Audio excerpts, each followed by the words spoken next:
Hello আমার sweet cute বন্ধুরা, কেমন আছো তোমরা? নিশ্চয় আমার গল্প শুনে শুনে খুব সুখ নিচ্ছ আর আনন্দে আছো, তাই না? তোমাদের আনন্দ দিতেই তো আমি নিয়মিত তোমাদের জন্য নতুন নতুন গল্প নিয়ে হাজির হয়ে যাই। তো চলো, তোমরা যারা এখনও আমার চ্যানেলটি সাবস্ক্রাইব করোনি তারা প্লিজ প্লিজ প্লিজ আমার চ্যানেলটি সাবস্ক্রাইব করে দাও। চলো তাহলে দেরি না করে ভিডিওটি জলদি জলদি করে লাইক করো আর চ্যানেলটি সাবস্ক্রাইব করে দাও। ধন্যবাদ। অদৃশ্য বন্ধন। শহরের ব্যস্ততম রাস্তায়, যেখানে যানজট আর মানুষের গুঞ্জনে মেলা একটা তীব্র অস্থিরতা ছিল, সেখানে সেদিন প্রথম দেখা হয়েছিল সাইমা ও ইমনের। সাইমা ছিল এক তরুণী, স্নাতকোত্তর পড়াশোনা শেষ করে চাকরি খুঁজছিল, কিন্তু তার জীবনটা ছিল সোজা পথে না, কিছুটা অদ্ভুত পথের দিকে। ইমন ছিল একজন তরুণ উদ্যোক্তা, যে তার স্বপ্ন বাস্তবায়িত করতে দিন রাত এক করে কাজ করছিল। সাইমা ও ইমন একে অপরের পরিচিত ছিল না, তবে তাদের মধ্যে এক অদৃশ্য সম্পর্ক তৈরি হয়েছিল সেই প্রথম দেখা হওয়ার মুহূর্তেই। সাইমা এবং ইমন একদিন সেলফোনের দোকানের সামনে দাঁড়িয়েছিল। সাইমা ফোন কিনতে গিয়েছিল আর ইমন ছিল বন্ধুদের সঙ্গে সেদিকে আসার পথে। একটি ছোট দুর্ঘটনায় তাদের সাথী হয়ে গিয়েছিল। সাইমা অসতর্কতাভাবে পিছনে গিয়ে ইমনের হাত থেকে তার ল্যাপটপ ব্যাগ ছিনিয়ে নিয়েছিল। দুজনে হালকা চিৎকার দিয়ে পিছনে ফিরে তাকায়। আরে, তুমি কি বুঝতে পারছো আমার ব্যাগ? ইমন বলতে গিয়ে থেমে যায়।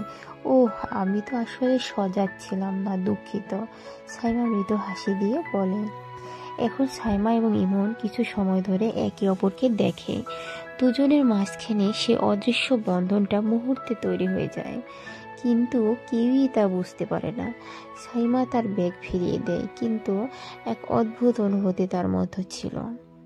তাদের মধ্যে এক বিশেষ ধরনের জাদু ছিল, যেটা শুধু অনুভব করা যায় কিন্তু বলা যায় না। তুমি কোথায় যাচ্ছ? ইমন একটি বিরতি দিয়ে জানতে চায়।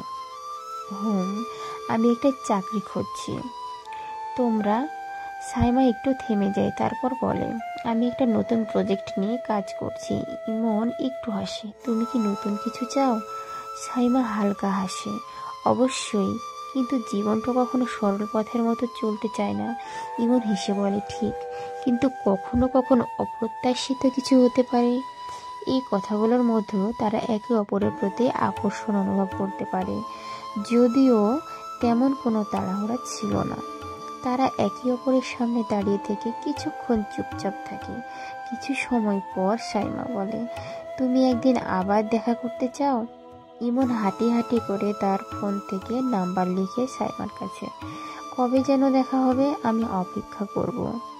সাইমা তার নাম্বার নিয়ে ফিরে চলে যায়, কিন্তু তার মন অদ্ভুতভাবে ইমনকে নিয়ে ভাবতে থাকে। তার জীবনে এতদিন যারা এসেছিল, তারা কেউই তার সাথে এমন স্বাভাবিকভাবে সম্পর্ক তৈরি করতে পারেনি। এই অনুভূতি কিছুটা নতুন ছিল। দিনগুলো এভাবেই চলে যায়। সাইমা ও ইমন বারবার একে অপরকে ফোন করে, কখনো ফোনে, কখনো ক্যাফেতে, কখনো টেলিফোনে কথা বলে। তাদের সম্পর্ক ধীরে ধীরে গভীর হতে থাকে, যদিও দুইজন জানতো না কিভাবে তাদের মাঝে প্রেম শুরু হয়েছে। কখনো কখনো সাইমার কৌতূহলী হয়ে প্রশ্ন করত, ইমন, আমাদের সম্পর্কটা কি? ইমন হালকা গম্ভীর হয়ে বলতো, আমাদের সম্পর্ক এমন কিছু না যেটা আমরা সব সময় বলে আসি, তবে এটা খুবই বিশেষ। একদিন সাইমা তার জীবনে একটি বড় সিদ্ধান্ত নিয়ে বসে।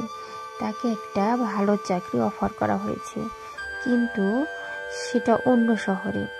সে জানতে চায় তার সম্পর্কটা কি এই পরিস্থিতিতে আরো গভীর হতে পারে। সে জানতো ইমন এক কঠিন পরিস্থিতিতে ছিল, কিন্তু তার স্বপ্ন ছিল। তুমি কি আমাকে জানাতে চাও আমাদের সম্পর্ক কোথায় গিয়ে দাঁড়াবে? সাইমা ফোনে প্রশ্ন করে। ইমন একটু চুপ করে থাকে। আমি জানি আমাদের সম্পর্ককে সময় নিতে হবে, কিন্তু তুমিও জানো আমরা একে অপরকে এক নতুন দৃষ্টিতে দেখতে শুরু করেছি। আমাদের মাঝে যেটা রয়েছে সেটা কোনো কিছু দ্বারা ব্যাখ্যা করা সম্ভব নয়। সাইমা চিন্তা করতে করতে বলে, ঠিক বলছো, হয়তো আমাদের একে অপরের জন্য অপেক্ষা করা উচিত।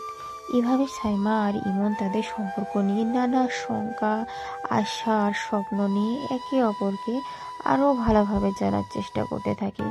একদিন সাইমা তার নতুন চাকরির জন্য শহর ছেড়ে চলে যায়, কিন্তু সম্পর্কের মধুর স্মৃতি তাকে প্রতিদিন এগিয়ে নিয়ে চলে।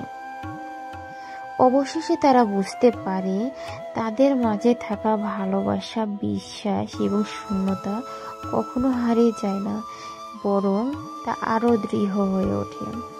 এমন ইমন আর সাইমা একে অপরকে ছেড়ে যাওয়া ভাবল না। তারা জানতো তাদের সম্পর্ক এক অদৃশ্য শক্তির মাধ্যমে এক হয়ে গেছে, যেখানে সময়, স্থান বা পরিস্থিতি কিছুই তাদের সম্পর্ককে নষ্ট করতে পারে না।